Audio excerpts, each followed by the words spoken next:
적인 내용은 사실 편한 얘기인데 이게 저희 회사에서 지금 이제 보부의 투명 모니터라는 걸 쓰고 있습니다. 아마 저희 회사가 이거를 올해 한 200대 정도 사용하고 있는데 담당자들이 이런 거나 이런 미디어 쪽을 사용할 때 아까 말씀드렸다시피 좀 부담스럽습니다. 비용도 비용이고 그리고 효과적으로 바로 검증이 안 되거든요. 저희 회사가 이제 제가 이번에 회사에서 적용했던 사례는 이거를 렌탈 상품으로 적용을 했어요. 그래가지고 이거에 맞는 컨텐츠를 월 1회 무상으로 이렇게 협력업체랑 저희가 이제 협의를 해서 월 1회 무상으로 제공을 받고 그 다음에 이 17인치 텔레비전 모니터를 월 정말 저렴한 가격에 여기다 설치해서 이 고객들이 여기에 관심을 가질 수 있게 하자 이런 목적으로 이걸 만들었죠. 가장 중요한 거는 리테일 시장은 전국이랑 전 세계에 몇백 개, 몇천 개 깔려있기 때문에 담당자가 부담 없이 쓸 수 있도록 상품이 좀 와족이 되는 겁니다. 그래야지만 테스트도 해볼 수 있고 시험해볼 수 있다는 거죠. 아까 이제 근데 잘 안 쓰는 효과적으로 사용하기 위해서는요. 제일 중요한 건 저는 리테일 마케터나 아니면 PM의 역할이 중요하다고 생각이 돼요. 대부분 디자이너나 아니면 인테리어 하시는 분들이 인테리어를 다 하고 나서 맨 마지막에 미디어 같은 걸 설치합니다. 사실은 처음부터 설치해야 되거든요. 고객의 트래픽이 어디에 제일 많이 형성되냐, 그리고 고객이 어디 제일 많이 있을 것 같냐를 분석해서 거기에다가 사실은 이런 미디어 쪽에 설치를 해야지만 이 효과를 볼 수 있고 구매로 안 이루어진다고 하더라도 많은 방문 객수와 체류 전환을 높일 수 있다고 생각합니다. 그리고 하드웨어보다는 사실은 소프트웨어에 좀 집중이 되어 있다고 생각을 해요. 저희도 이런 투명 모니터를 썼지만 투명 모니터에도 투명 모니터에 맞는 콘텐츠가 있더라고요. 투명 모니터인데 여기에 처음에는 너무나 많은 이런 글씨를 넣었거든요. 글씨를 넣으니까 효과적이지 못한 거예요. 투명 모니터는 투명 모니터에 맞는 콘텐츠가 더 이루어져야 된다고 생각을 합니다. 이런 것도 저희가 이제 검토했던 내용인데 실제적으로 사용을 안 하고 있고요. 워낙 유명한 사례지만 화장품을 만져 들어가지고 올려놓으면 이거에 맞는 정보가 펼쳐지는 거죠. 이거에 대해서 이렇게 검토했던 사례들입니다. 아까 말씀드렸다시피 매장을 설계할 때 빅데이터를 분석하면 매장 앞에 마케팅에 최적화가 될 수 있습니다. 매장 앞에 이런 매장이 있으면 몇 퍼센트 고객이 왔다. 7월 대비 8월 일평균 방문객이 얼마나 높아졌다는 걸 확인할 수가 있고요. 그 다음에 지금 했었던 윈도우 디스플레이나 아니면 미디어 솔루션, 디지털 사이니지에 대해서 효과가 측정될 수 있는 거죠. 이런 정보들 같은 경우는 54% 올라갔다, 몇 퍼센트 올라갔다 이렇게 측정할 수가 있습니다. 요거는 저희 회사 사례가 아니라 샘플입니다. 그리고 매장 배치에 최적화가 될 수 있습니다. 그동안의 공간을 그냥 약간 어떤 감과 그런 담당자의 그런 정성적인 분석에서 정리된다고 하면 사실은 공간을 정확하게 분석해가지고 어디에서 고객이 제일 많이 오는지 형성을 해서 고객에 대한 매장의 MD, 매장의 공간 기획을 정확하게 할 수 있다는 거죠. 저는 21세기 리테일의 매장은 크게 두 가지로 생각합니다. 이런 식으로 분석하는 기업과 분석하지 않는 기업 두 가지로 나눌 수 있다고 생각이 되고요. 앞으로는 점점 되는 빅데이터나 이런 것들이 많이 효과가 될 겁니다. 제가 지금까지 디자인을 했고 설계를 했고 설계에 반영될 부분을 좀 말씀을 드렸고요. 세 번째는 그러면 이런 설계가 다 이루어진 다음에 어떤 단계가 필요하냐에 대해서 말씀을 드릴게요. 리테일이나 이런 매장들이 기업에 대해서 이렇게 기업의 어떤 위기가 닥치게 되면 제일 먼저 찾는 것들이 사실은 원가 절감입니다. 원가 절감.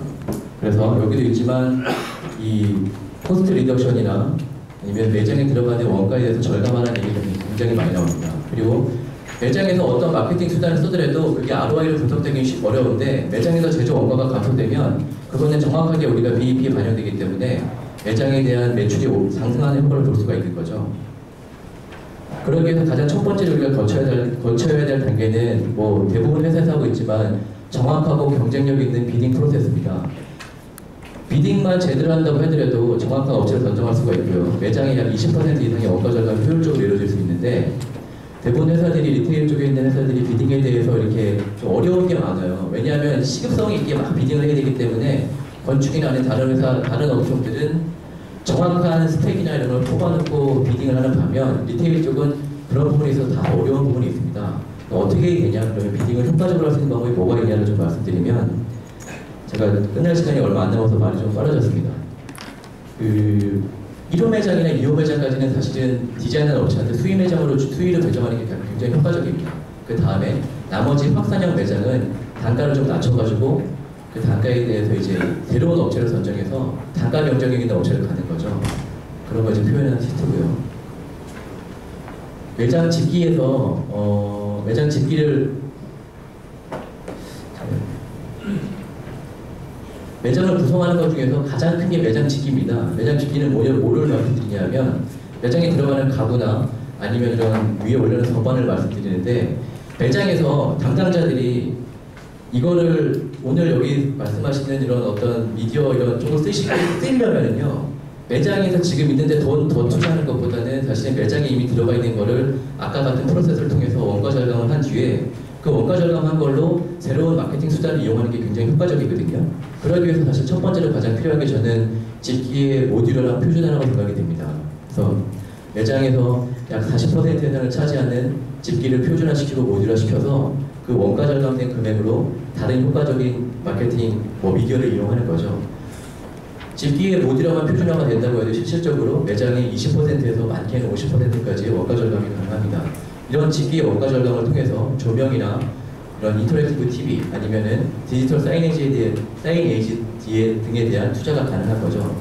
그리고 가장 많이 점원이 만지는 부분이기 때문에 이 집기를 잘하면 집기를 잘 점원에 맞게 만들어도 제작을 해 놓으면 점원들의 당연히 작업이나 아니면은 영업 능률이 올라가게 됩니다. 집기는 사실 도어형보다 서랍형이 훨씬 우수한 거고요. 실제적으로 고급 가구일수록 서랍 가구보다 서랍형 가구 훨씬 많이 들어갑니다. 그리고 겉만 중요한 게 아니라 서랍 같은 경우도 SKU를 고려해가지고 적정한 서랍장의 높이가 측정이 필요하고 주요 자재에 대한 실질적인 검토도 필요합니다. 제가 시간이 끝나서 뭐 이렇게 보여드리려고 준비를 많이 했는데 시간 관계를 잘 못한 것 같습니다. 제 블로그나 저희 카페에 아까 말씀드린 포럼에 이게 올라와 있기 때문에 궁금하신 분들은 보시면 될 것 같아요. 그러면 거기다 다 글을 남기시면 제가 바로바로 이렇게 정보를 공유해 드릴 수도 있습니다.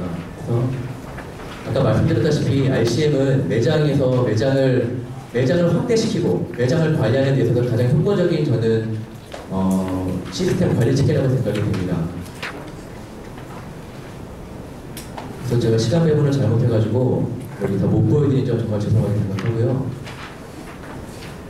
마지막으로 간단하게 말씀드리면 아까 말씀드렸다시피 제가 오늘 말씀드린 거는 공간에 대한 RCM에 대한 얘기를 드렸고요.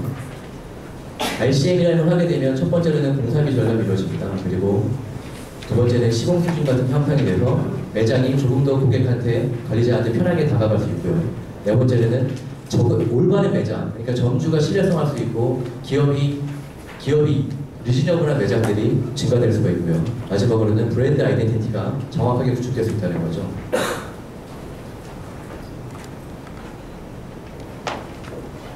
오늘 서두만 말씀드렸지만 공간에 대한 매장 관리를 말씀드리려고 했었고 제대로 관리해야지만 사실은 이게 효율적인 효과가 나타날 수 있습니다.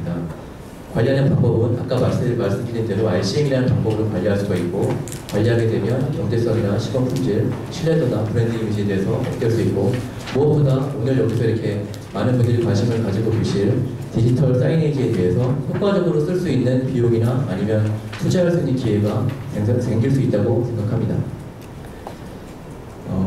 제 시간은 여기까지인 것 같고요. 제가 조금 시간을 초과한 것 같아서 혹시 질문 있으신 분들은 질문해 한 개 정도 제가 받고 아니면 블로그나 이런 데 남겨주시면 제가 답변 드리도록 하겠습니다. 네. 아주 발표 잘해 주셨습니다.